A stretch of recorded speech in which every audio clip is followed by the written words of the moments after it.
Mbak suaraku ah. Ono. Mit apa iku muten kabeh sing peserta kok. Saya tak buka novelmu. Ya. Dredik cuy. Wis tak rekam lho iki. Iya.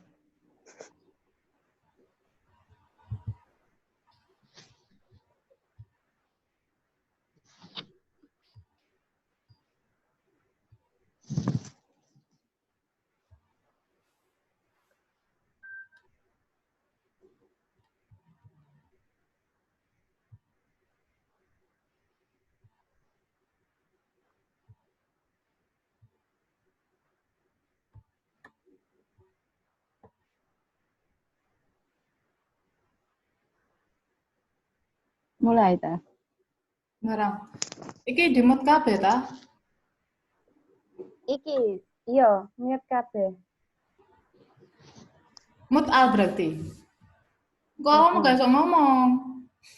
Duh, enggak. Jadi aku kok nek ngomong, aku pite nang WA-anku, mute. Mute dhewe. Ya wes. Berarti tak mut al ya. Jadi kok nek misalnya Asrin ngomong, ya Asrin dhewe sing iki nyalakno mute. Oke. Nek Olfa ngomong, ya Olfa sing nganu iki mute. Wes tak mut ya. Oke.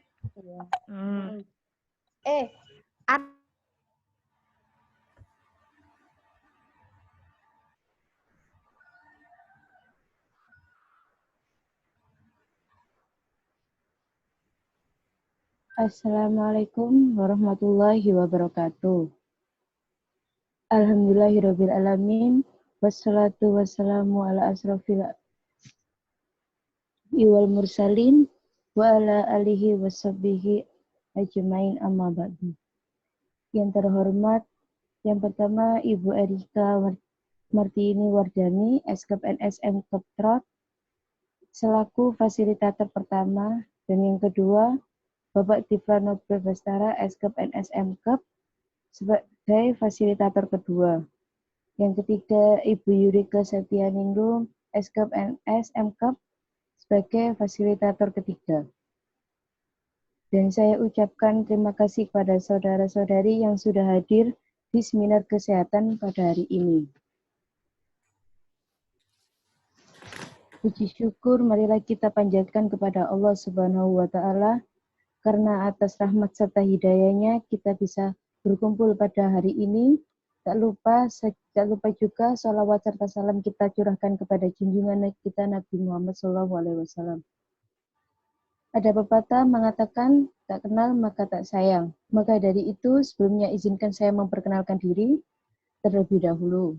Saya Asrin Alfia Faiz sebagai moderator yang akan memantau kegiatan seminar pada hari ini. Sebelum diskusi dimulai, saya akan memperkenalkan pemateri seminar pada hari ini. Yang pertama, Olfa Nur Herawati, dan yang kedua, Khairun Nabila. Untuk selanjutnya, saya akan membacakan susunan acara, dan saya akan kontra waktu terlebih dahulu. Susunan acara yang pertama, pembukaan 5 menit, dan yang kedua, penyajian materi yang akan dibacakan oleh pemateri 10 menit, dan yang ketiga, penerapan demonstrasi 10 menit, dan yang keempat, sesi tanya jawab sekitar 15 menit. Acara yang pertama adalah pembukaan. Marilah kita mengucapkan Bismillahirrahmanirrahim. Untuk acara yang selanjutnya adalah pembacaan materi yang akan dibacakan langsung oleh pemateri. Kepada pemateri, saya persilakan.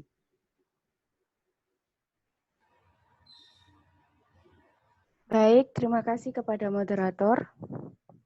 Untuk slide-nya, next.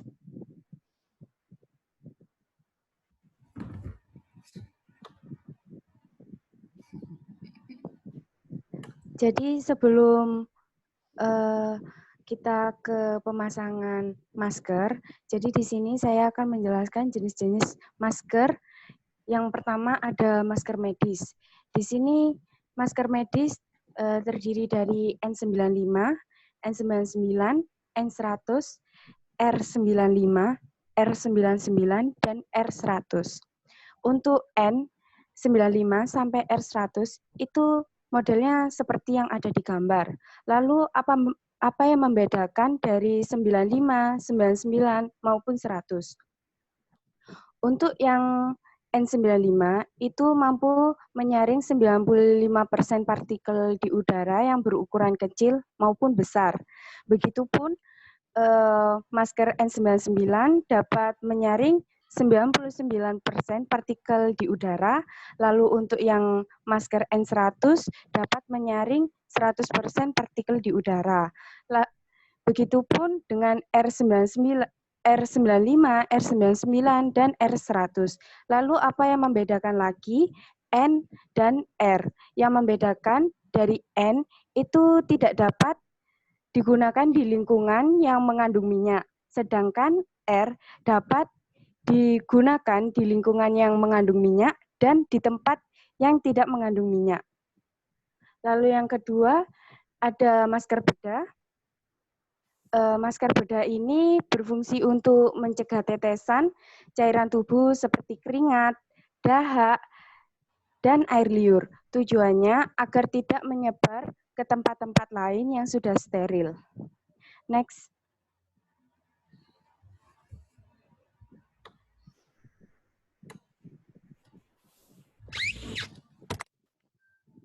Lalu ada jenis-jenis masker non-medis.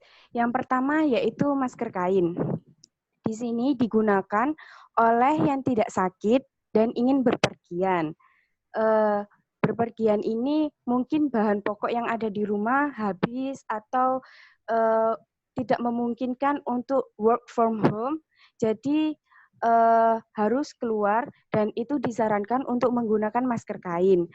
Untuk keefektifan masker kain ini bisa mencapai 72%.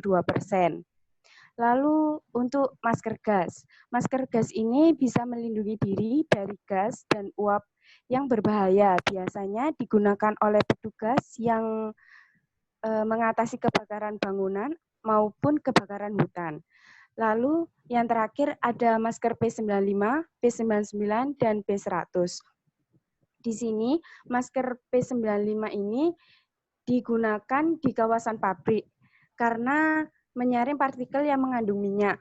Lalu untuk P95, P99, lalu P100 itu keefektifannya sama dengan N dan R tadi. Next.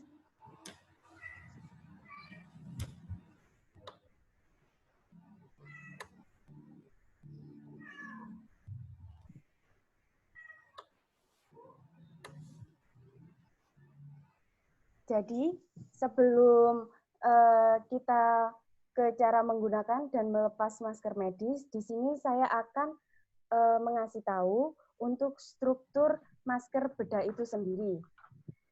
Yang pertama, ini ada lapisan luar. Lapisan luar ini berguna anti air. Jadi ketika ada cairan di luar, itu tidak akan bisa masuk ke dalamnya. Lalu yang belakang, yang berwarna putih ini, itu gunanya untuk menyerap cairan yang keluar dari mulut. Jadi cairan yang keluar dari mulut kita itu tidak akan keluar hingga keluar. Lalu di tengah-tengahnya ini itu yang berfungsi sebagai filter kuman. Dan di sini ada kawat, dan kawatnya ini untuk mengatur di hidungnya kita agar kuman yang ada di luar itu tidak bisa masuk ke sela-sela yang di atas itu. Baik, sebelum memakai masker, itu cuci tangan terlebih dahulu. Di sini saya menggunakan hand sanitizer.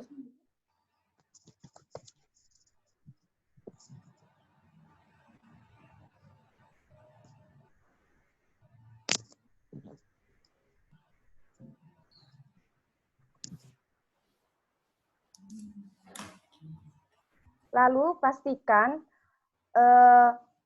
mulut, hidung, dan dagu itu tertutupi dengan masker yang ada di ini. Yang warna hijau ini ditaruh di depan, dan yang warna putih ini ditaruh di bagian dalam.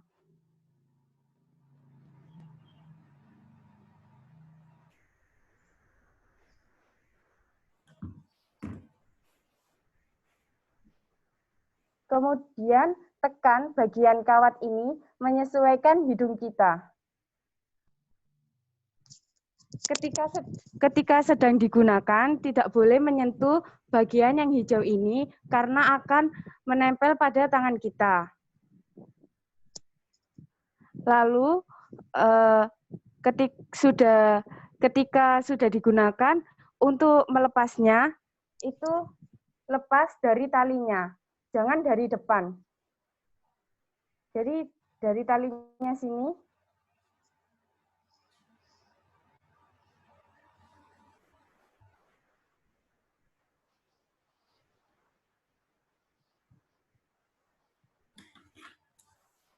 next.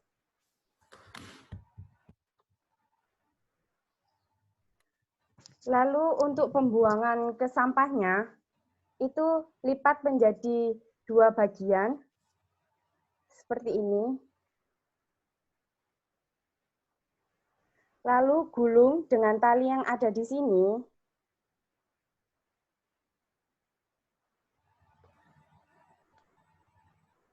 Lalu bisa digunting. Dan bungkus dengan tisu.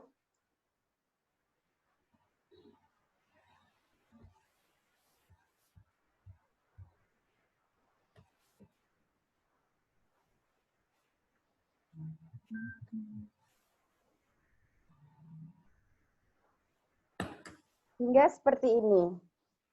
Kemudian bisa dibuang ke tempat sampah. Untuk di rumah sakit itu terdapat 2 jenis sampah, yaitu non-medis maupun medis. Untuk masker ini, itu dibuangnya di sampah yang bertuliskan medis. Kemudian setelah membuang masker, disarankan untuk mencuci tangan.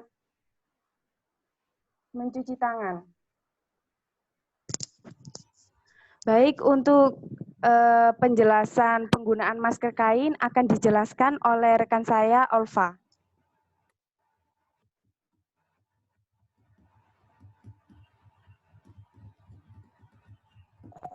Baik, saya akan melanjutkan bagaimana cara penggunaan masker kain. Sebelumnya sama seperti cara penggunaan masker medis yang tadi, harus mencuci tangan terlebih dahulu, bisa menggunakan sabun atau hand sanitizer. Di sini saya menggunakan hand sanitizer.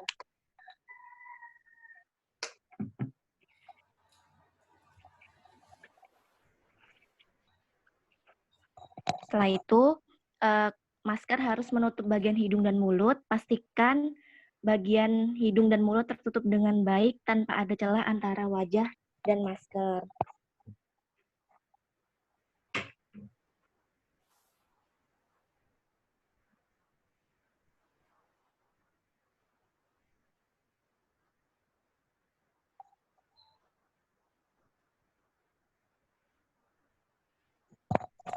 Dan selama pemakaian masker kain, diusahakan jangan menyentuh masker bagian depan karena kuman-kumannya akan menempel di tangan kita.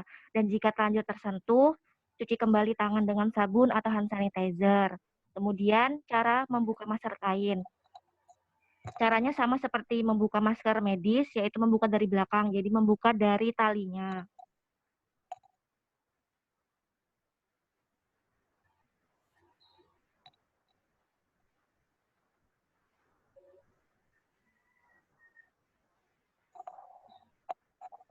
Dan usahakan jangan menyentuh bagian depan. Setelah itu ganti masker kain setelah pemakaian 4 jam dan usahakan tidak buka tutup masker selama pemakaian. Kenapa kok masker kain ini hanya dipakai selama 4 jam? Karena masker kain ini tidak seefektif dalam menyaring partikel, cairan, dan debu seperti masker medis dan masker yang lainnya. Kemudian setelah dilepas, cuci tangan kembali dengan sabun atau hand sanitizer. Setelah pemakaian, langsung sterilisasikan masker dengan direbus dengan air mendidih selama 10 menit atau cuci masker dengan sabun. Next.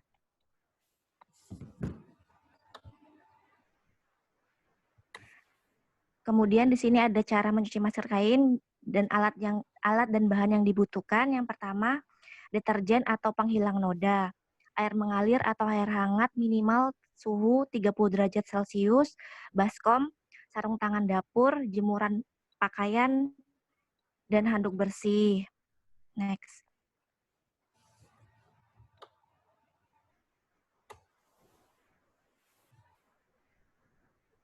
Kemudian di sini adalah langkah dalam pencucian masker kainnya. Yang pertama, cuci tangan dengan sabun dan air mengalir. Yang kedua, isi baskom dengan air, bisa air mengalir atau air hangat minimal 30 derajat Celcius. Kemudian tuangkan deterjen atau pemutih sesuai instruksi yang ada dalam kemasan. Yang ketiga, rendam masker ke dalam larutan deterjen dan diamkan selama 10 menit. Next.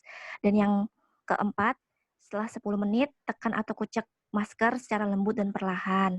Yang kelima, bilas masker dengan air mengalir dan pastikan tidak ada sisa pembersih dalam masker kain.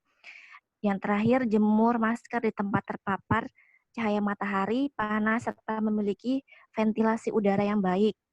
Dan setelah selesai, jangan lupa mencuci tangan kembali menggunakan sabun atau hand sanitizer. Terima kasih, selanjutnya saya kembalikan ke moderator. Baik, terima kasih untuk para pemateri. Untuk selanjutnya adalah sesi tanya jawab. Baiklah, kita untuk selanjutnya tanya jawab. Di sini saya akan membuka 3 pertanyaan. Bagi yang ingin bertanya, silakan klik unmute yang berada di bawah kiri. Kemudian sebutkan nama, asal pertanyaannya. Saya persilakan bagi audien yang ingin bertanya.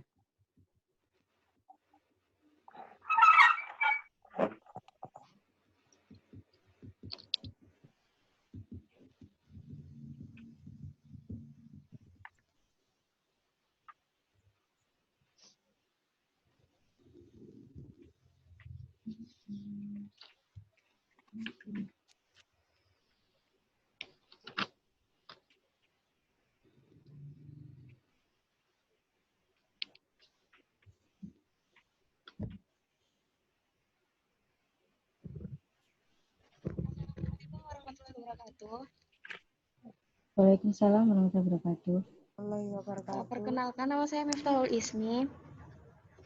Saya mau menanyakan mengenai masker N95 dan R95. Tadi kan sudah dijelaskan kalau misalnya masker R95 itu tahan menyerap partikel yang ada di dalam minyak ya. Seperti mungkin di lingkungannya yang mengandung minyak juga bisa. Mungkin bisa disebutkan cairan minyak yang seperti apa yang bisa untuk masker R95 itu sendiri.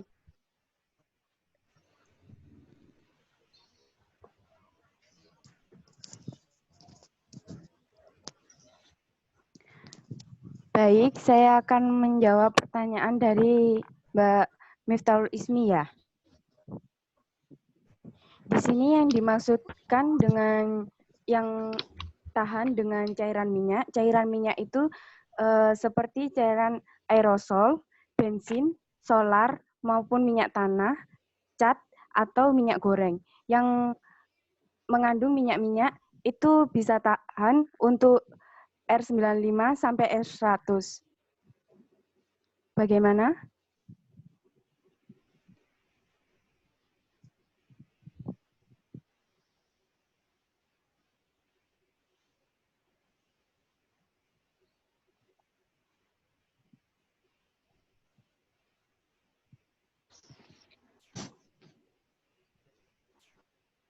Bisa.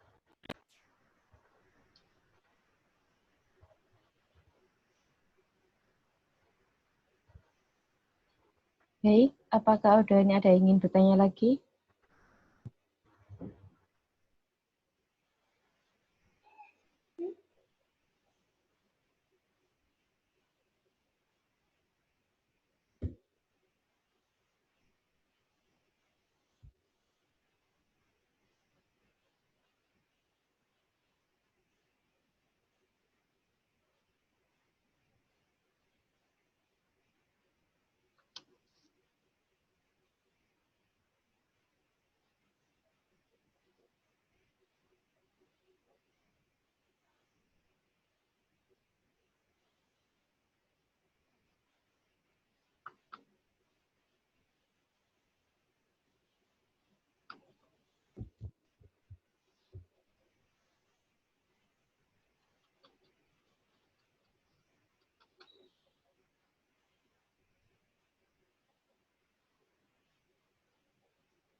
Pada audien mungkin yang lain ada yang ingin ditanyakan?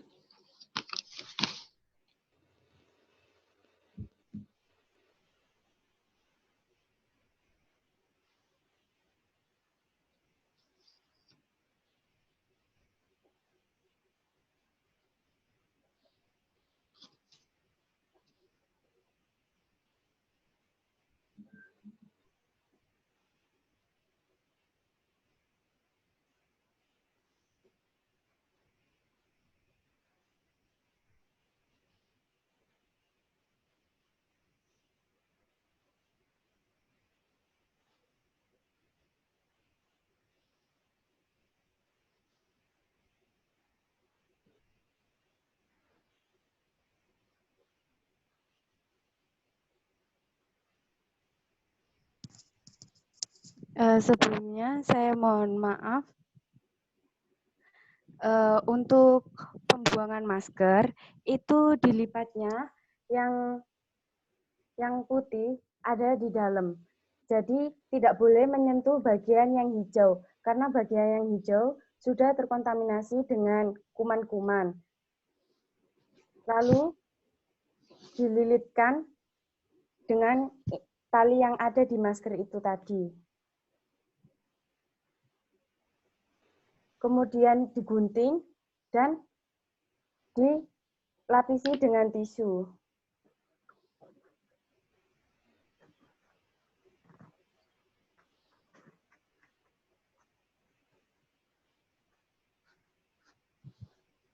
Dan dibuang ke tempat sampah. Setelah membuang, baru cuci tangan dengan sabun maupun hand sanitizer. Terima kasih.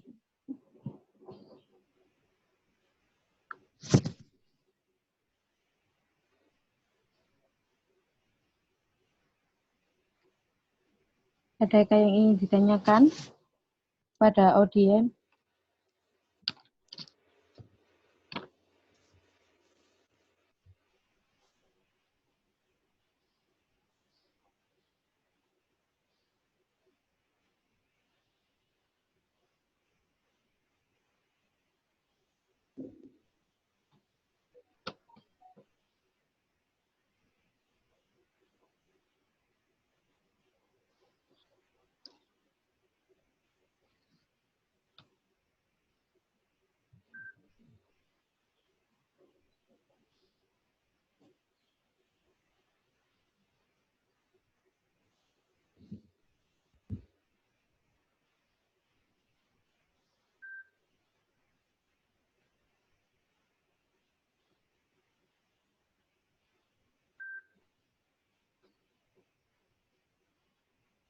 Baik, jika sudah tidak ada yang ditanyakan,